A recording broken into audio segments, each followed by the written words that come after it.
कांद्याच्या दरावरून राज्यातील राजकारण पुन्हा एकदा तापलं असून छत्रपती संभाजीनगरमध्ये ठाकरे गटानं समृद्धी महामार्गावर जोरदार चक्काजाम आंदोलन केलंय। विधान परिषद विरोधी पक्षनेते अंबादास दानवे यांच्या नेतृत्वाखाली झालेल्या या आंदोलनामुळे काही काळ महामार्गावरील वाहतूक विस्कळीत झाली। छत्रपती संभाजीनगरमध्ये ठाकरे गट आक्रमक झाला असून समृद्धी महामार्गावर जोरदार चक्काजाम आंदोलन करण्यात आले। या आंदोलनाचे नेतृत्व विरोधी पक्षनेते अंबादास दानवे यांनी केले, मात्र पोलिसांनी त्यांना ताब्यात घेतल्याने वातावरण आणखी तापलं। कांद्याला हमीभाव द्या, शेतकऱ्यांना न्याय द्या अशा घोषणांनी संपूर्ण परिसर दणाणून गेला। आंदोलकांनी समृद्धी महामार्ग रोखत सरकार विरोधात संताप व्यक्त केला। यावेळी काही ठिकाणी टायर जळून निषेधही नोंदवण्यात आला।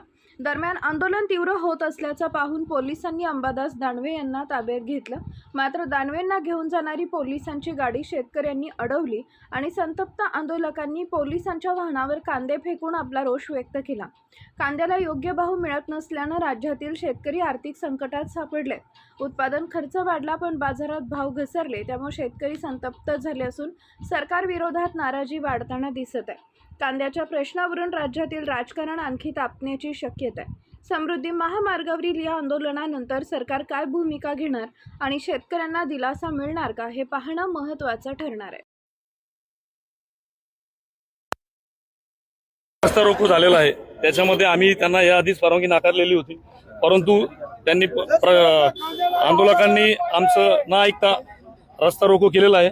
तसे रस्त्यावर टायर वगैरे जाळले, त्या याच्यामध्ये आम्ही कायदेशीररित्या जो गुन्हा दाखल होतो त्याच्यामध्ये आम्ही गुन्हा दाखल करणार आहे। आता सर्व परवानगी आम्ही याची परवानगी चक्काजामची दिलेली नाही आणि सदरचा जो महामार्ग आहे हा कंटिन्यू वाहणार आहे। लोकांची यामुळे अडचण निर्माण झाली, त्यामुळे आम्ही याच्यामध्ये गुन्हा दाखल। किती लोकांना तुम्ही ताब्यात घेतले? आता आम्ही 20 ते 22 लोकांना ताब्यात घेतलेला आहे। त्याच्यामध्ये आमदार साहेब आहेत व त्यांचे कार्यकर्ते आहेत, तसे काही पंचायत समिती मेंबर, झेडपी सदस्य हे देखील आहेत।